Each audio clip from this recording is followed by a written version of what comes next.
Assalamualaikum warahmatullahi wabarakatuh. Di sini kami akan melaksanakan penugasan 3.3 mengenai materi jaringan pengangkut. Sebelumnya perkenalkan, nama saya Nina Rauda dan rekan-rekan saya Kaila Azhara N dan Indra Maulana. Langsung aja kita ke pembahasannya. Jaringan tumbuhan merupakan gabungan sel yang memiliki bentuk, struktur, dan fungsi yang sama. Berdasarkan tipe dan fungsinya, jaringan pada tumbuhan terbagi menjadi dua, jaringan meristem dan jaringan dewasa. Jaringan dewasa merupakan jaringan yang selnya sudah berhenti membelah dan mengalami diferensiasi. Jaringan dewasa memiliki sel yang relatif besar, kadang-kadang selnya sudah mati dan terdapat ruang antar sel. Dinding sel mengalami penebalan, vakuolanya besar, dan sitoplasmanya sedikit. Berdasarkan fungsinya, jaringan dewasa terbagi menjadi 4, jaringan pelindung, jaringan dasar, jaringan penguat, dan jaringan pengangkut. Mari kita bahas lebih jauh tentang jaringan pengangkut. Jaringan pengangkut. Di dalam jaringan pengangkut ada yang namanya pembuluh kayu atau silem. Dia berperan sebagai pengangkut air dan zat hara dari akar menuju ke daun. Tersusun atas sel yang sudah mati dengan dinding sekunder yang tebal, juga tersusun atas lignin. Di barisan komponen-komponen silem ada yang namanya unsur trakeal, yaitu trakea dan trakeit, kemudian ada serabut silem, ada parenkim silem, juga terdapat unsur pembuluh. Ketiga komponen silem tadi memiliki karakteristik dan juga fungsi yang berbeda-beda. Pertama nih, unsur trakeal. Unsur trakeal ini berperan tentunya dalam pengangkutan air dan zat hara dari akar menuju ke daun tadi. Trakea sendiri tersusun atas sel yang memanjang dengan ujung berlubang dan bersambungan pada ujung dan pangkalnya.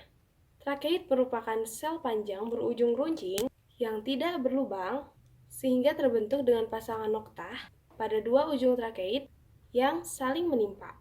Yang kedua, serabut silem merupakan sel panjang dengan dinding sekunder yang berlignin dan terdiri atas serabut trakeit juga libriform.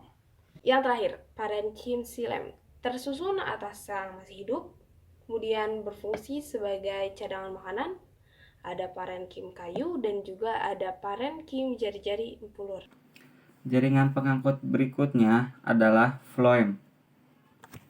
Terdiri atas sel hidup dan sel mati yang meliputi unsur-unsur kibral, sel tapis, dan komponen pembuluh tapis, sel pengiring, sel albumin, parenkim floem, dan serabut floem. Jaringan floem berfungsi untuk mengangkut zat makanan hasil fotosintesis ke seluruh bagian tubuh tumbuhan, tempat penyimpanan zat organik, dan menunjang pertumbuhan tumbuhan. Kumpulan kelima floem tadi juga mempunyai karakteristik dan fungsi masing-masing. Sel tapis.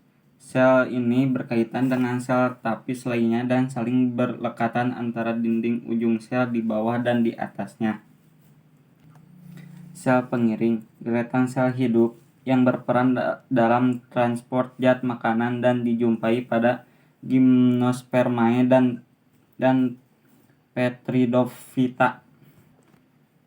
Sel albumin terletak dekat sel tapis, kaya akan zat albumin yang menyusun jari-jari empulur dan hanya bisa ditemukan pada gymnospermae.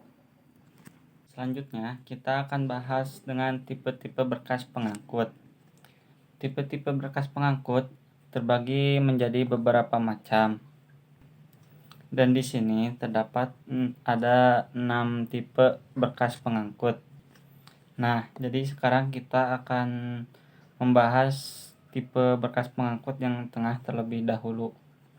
Nah, jadi yang pertama ada tipe kolateral. Nah, jadi tipe kolateral ini ada 2, yaitu kolateral terbuka dan kolateral tertutup. Untuk tipe kolateral terbuka, di antara floem dan xilem terdapat kambium. Di tengah-tengahnya terdapat kambium. Sedangkan di kolateral tertutup, di antara phloem dan silemnya tidak ada kambium di tengah-tengahnya. Kemudian selanjutnya kita akan membahas tentang tipe konsentris. Untuk tipe konsentris ada tipe amkribal dan tipe amfifasal. Untuk amfikribal sendiri, di tengah-tengahnya terdapat xilem dan di luarnya ada phloem. Jadi di tipe amfikribal ini xilem dikelilingi oleh phloem. Sedangkan di amfifasal di tengah-tengahnya terdapat phloem dan di luarnya terdapat kambium. Jadi di tipe amfifasal ini phloem dikelilingi oleh xilem. Oke, dan selanjutnya tipe bikolateral. Jadi tipe bikolateral itu F-nya yang di luar terdapat phloem, di tengah-tengahnya terdapat xilem dan bagian dalamnya terdapat phloem lagi. Jadi susunannya seperti itu untuk tipe bikolateral. Nah, untuk selanjutnya ada tipe radial. Jadi tipe radial itu antara phloem dan xilem itu bersilang-silang. Jadi di dalamnya itu terdapat xilem, phloem. Terus itu jadi xilem dan phloem itu terus mengikuti jari-jari lingkarannya. Nah, jadi seperti itulah tentang tipe-tipe berkas pengangkut. Sekian presentasi dari kami. Terima kasih atas perhatiannya. Wassalamualaikum warahmatullahi wabarakatuh. Semoga bermanfaat.